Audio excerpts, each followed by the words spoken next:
உடல் வலி காரணமே இல்லாம உடல் வலி அதிகமா இருக்கு. இந்த பிரச்சனை தானே இன்னைக்கு நெறைய பேருக்கு இருக்கு. உடல் வலி ஏற்படுறதுக்கு காரணங்கள் என்னென்னன்னு பார்க்கலாம். முக்கியமா பார்த்தோம்னா, பெண்களுக்கு இந்த பிரச்சனை நெறையவே இருக்கு. ரெகுலரா நம்ம என்ன பண்ணலாம்? உடல் வலி டக்குனு நமக்கு குறைஞ்சு நல்லா ஃப்ரெஷ்ஷா, எனர்ஜெட்டிக்கா நான் மாறணும் அப்படின்னா, எந்த மாதிரி விஷயங்கள நம்ம ஃபாலோ பண்ணா நல்லது அப்படின்னு நம்ம தெரிஞ்சுக்கலாம். பொதுவாகவே இந்த உடல் வலி அப்படின்னு சொல்றது பெண்களுக்கு நான் சொன்ன மாரி இந்த ஹார்மோன் இம்பேலன்ஸ் காலையில எந்திரிச்ச உடனே, பாடி எனக்கு பெயினாவே இருக்கு. தூங்கி எந்திரிச்ச மாதிரியே ஒரு ஃபீல் தெரியல. மார்னிங் ஸ்டிஃப்னஸ் அதிகமா இருக்கு அப்படின்னு எல்லாமே கொஞ்சம் கொஞ்சமாக சரியாகறதுக்கு, இந்த உடல் வலி ஒரு சிலருக்கு வந்து இந்த குளிர்ச்சியான ஏதாவது ஒரு பொருள் சாப்பிட்டாவே உடல் வலி வந்துரும். அங்கங்க வலி தெரியுது அப்படின்னு. இது தவிர்த்து நெறைய பேருக்கு இந்த தசை பிடிப்புன்ற ஒரு பிரச்சனை இருக்கும். திடீர்னு கைய தூக்க முடியல, நடக்க முடியல, கால தூக்கி வைக்க முடியல. இடுப்பு வந்து ரொம்ப வலியா இருக்கு. முன்பக்கமாக கூட குனிய முடியல அப்படின்னு சொல்லுவாங்க. இந்த மாதிரி தசைகளில் ஏற்படக்கூடிய பிடிப்பு, இதுவுமே வாதத்தினால் வரக்கூடியது. வாத வலி அப்படின்னு ஊர்ல டக்குன்னு குளிக்கிறது, இல்ல நம்ம அதிகமான குளிர்ச்சியான உணவுகள் சாப்பிட சாப்பிட உடல்ல வலியும் அதிகமாக ஆரம்பிக்கும். இதனோட சேர்ந்து பெண்களுக்கு இந்த பீரியட்ஸ் டைம்ல அதிகமான வலி இருக்குன்னா, அத சரி செய்றதுக்கு முக்கியமான ஒரு உணவு முறைய இப்ப நான் சொல்றேன். அந்த வலியை போக்குவதற்கு இத நம்ம பயன்படுத்திக்கலாம். என்னன்னு Welcome to Nitya's Varam, where ancient Siddha tradition meets modern healing. Experience the difference. வரம் நேயர்களுக்கு வணக்கம். நான் டாக்டர் நித்யா, சித்தா பிசிஷியன். உடல் வலி காரணமே இல்லாம உடல் வலி அதிகமா இருக்கு. இந்த பிரச்சனை தானே இன்னைக்கு நெறைய பேருக்கு இருக்கு. உடல் வலி ஏற்படுறதுக்கு காரணங்கள் என்னென்னன்னு பார்க்கலாம். முக்கியமா பார்த்தோம்னா, பெண்களுக்கு இந்த பிரச்சனை நெறையவே இருக்குங்க. இந்த ஹார்மோன் இம்பேலன்ஸ் இருக்கு இல்லையா? அந்த மாதிரி இருக்கக்கூடிய பெண்களுக்கு மெனோபாஸ் டைம்ல நெறைய பெண்களுக்கு இந்த ப்ராப்ளம் இருக்கு. அப்போ இத ரெகுலரா நம்ம என்ன பண்ணலாம்? உடல் வலி டக்குனு நமக்கு குறைஞ்சு நல்லா ஃப்ரெஷ்ஷா, எனர்ஜெட்டிக்கா நான் மாறணும் அப்படின்னா, எந்த மாதிரி விஷயங்கள நம்ம ஃபாலோ பண்ணா நல்லது அப்படின்னு நம்ம தெரிஞ்சுக்கலாம். பொதுவாகவே இந்த உடல் வலி அப்படின்னு சொல்றது, பெண்களுக்கு நான் சொன்ன மாரி இந்த ஹார்மோன் இம்பேலன்ஸ் காலையில எந்திரிச்ச உடனே, பாடி எனக்கு பெயினாவே இருக்கு. தூங்கி எந்திரிச்ச மாதிரியே ஒரு ஃபீல் தெரியல. மார்னிங் ஸ்டிஃப்னஸ் அதிகமா இருக்கு அப்படின்னு சொன்னா, தைராய்டு சார்ந்த பிரச்சனையாக இருக்கலாம். இல்லன்னா ஆட்டோ இம்யூன் கண்டிஷன் இந்த ரொமட்டாய்டு ஆர்த்ரைட்டிஸ்லாம் சொல்றோம் இல்லைங்களா? இதுதான் ஸ்பெஷலா காலையில நெறைய பேருக்கு பெயின் வர்றதுக்கு ஒரு ரீசனா இருக்கு. ஸோ இந்த ரொமட்டாய்டு ஆர்த்ரைட்டிஸ் இருந்துச்சுன்னா, உடல் வலி அதிகமாக இருக்குங்க. அதுக்கப்புறம் இந்த ரொமட்டாய்டு ஆர்த்ரைட்டிஸ் இருக்கு அப்படின்னு சொன்னாலோ, இல்ல காலையிலே நமக்கு பெயின் இருக்குன்னா, சில டைம்ல இந்த மெனோபாஸ் டைம்ல நெறைய பேருக்கு இந்த ப்ராப்ளம் இருக்கு. ஸோ அந்த அதிகமான பிளட் ஃப்ளோ இருக்கிறது, இல்ல இர்ரெகுலர் பீரியட்ஸ், எக்ஸஸ் ப்ளீடிங் ஆகுறது, இது எல்லாமே நமக்கு உடல்ல நடக்கக்கூடிய பிரச்சனைகள் தான். ஸோ இது எல்லாமே கொஞ்சம் கொஞ்சமாக சரியாகறதுக்கு, இந்த உடல் வலி ஒரு சிலருக்கு வந்து இந்த குளிர்ச்சியான ஏதாவது ஒரு பொருள் சாப்பிட்டாவே உடல் வலி வந்துரும். அங்கங்க வலி தெரியுது அப்படின்னு. இது தவிர்த்து நெறைய பேருக்கு இந்த தசை பிடிப்புன்ற ஒரு பிரச்சனை இருக்கும். திடீர்னு கைய தூக்க முடியல, நடக்க முடியல, கால தூக்கி வைக்க முடியல. இடுப்பு வந்து ரொம்ப வலியா இருக்கு. முன்பக்கமாக கூட குனிய முடியல அப்படின்னு சொல்லுவாங்க. இந்த மாதிரி தசைகளில் ஏற்படக்கூடிய பிடிப்பு, இதுவுமே வாதத்தினால் வரக்கூடியது. வாத வலி அப்படின்னு சொல்லுவோம்.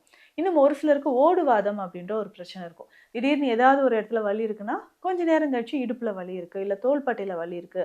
ஸோ அந்த பெயின் வந்து எனக்கு ஷிஃப்ட் ஆயிட்டே இருக்கு அப்படின்னு சொல்லுவாங்க. ஸோ இந்த மாதிரி வலிகளை தீர்ப்பதற்கு உடல்ல ஏற்படக்கூடிய எல்லா வகையான வலியும், மூட்டு வலி இருக்கு, தசை பிடிப்பு இருக்கு, இல்லைங்க வேறு எனக்கு கைகள்லாம் வலி, காலையில எந்திரிச்சோனே மார்னிங் ஸ்டிஃப்னஸ் இருக்கு. பொதுவாகவே இந்த வலிகளை போக்குவதற்கு என்னென்ன வழிமுறைகள்ன்றத நம்ம பார்க்கலாம். Anti inflammatory property, anti analgesic property. இந்த அனல்ஜெசிக் ப்ராப்பர்ட்டி இருக்கிறது அப்படின்னு பார்த்தோம்னா, வலி நிவாரணி. இந்த வலிகளை நமக்கு போக்கக்கூடியது. அப்போ என்னென்ன மூலிகைகள் நம்ம வீட்ல அன்றாடம் நம்ம பயன்படுத்தக்கூடிய விஷயங்கள்.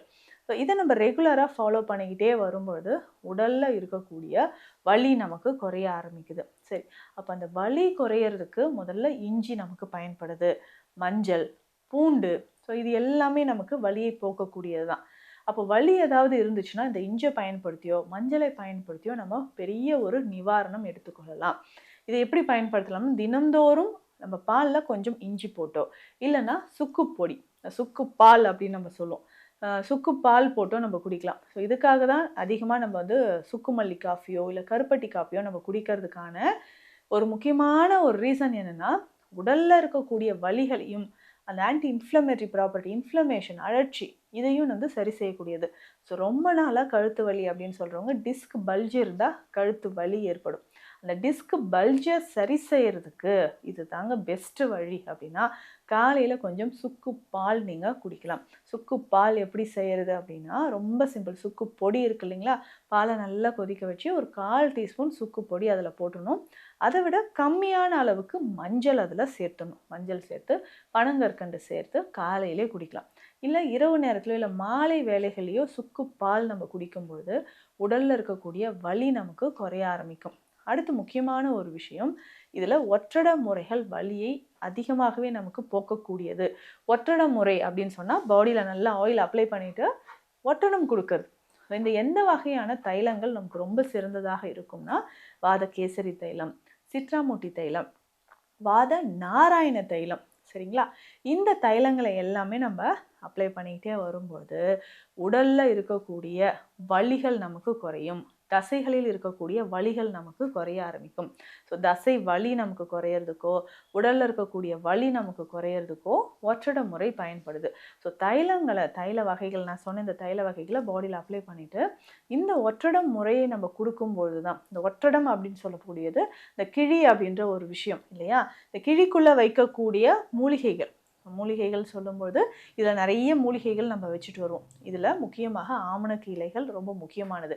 வாத நாராயண இலைகள், நாயுருவி இலைகள் இருந்தாலும் அதையும் நம்ம வைக்கலாம். ரொம்ப முக்கியமானது, வாதத்தை வந்து போக்கக்கூடியது. ஸோ இந்த இலைகளை வச்சோ இல்லை நொச்சி, தழுதாலை, வாத நாராயண இலைகள், இந்த இலைகளை வச்சும் நம்ம கிழியை ரெடி பண்ணலாம். இந்த இலைகள் நமக்கு கிடைக்கல அப்படின்னு சொன்னால் கல்லுப்பை வச்சு நம்ம கிழி ரெடி பண்ணி உடலில் எங்கெல்லாம் நமக்கு வலி இருக்கோ ஸோ அந்த இடத்துல எல்லாமே தைலம் ஃபஸ்ட்டு அப்ளை பண்ணிவிட்டு இந்த கிழி மூலியமாக இந்த கிழியை வந்து ஒரு இரும்பு பாத்திரத்தை, அடிகனத்தை இரும்பு பாத்திரத்தில் கொஞ்சம் தைலம் விட்டு அதில் நம்ம ஹீட் பண்ணி வலி இருக்கக்கூடிய இடத்துல எல்லாம் நம்ம ஒற்றடம் கொடுத்துக்கிட்டே வரலாம்.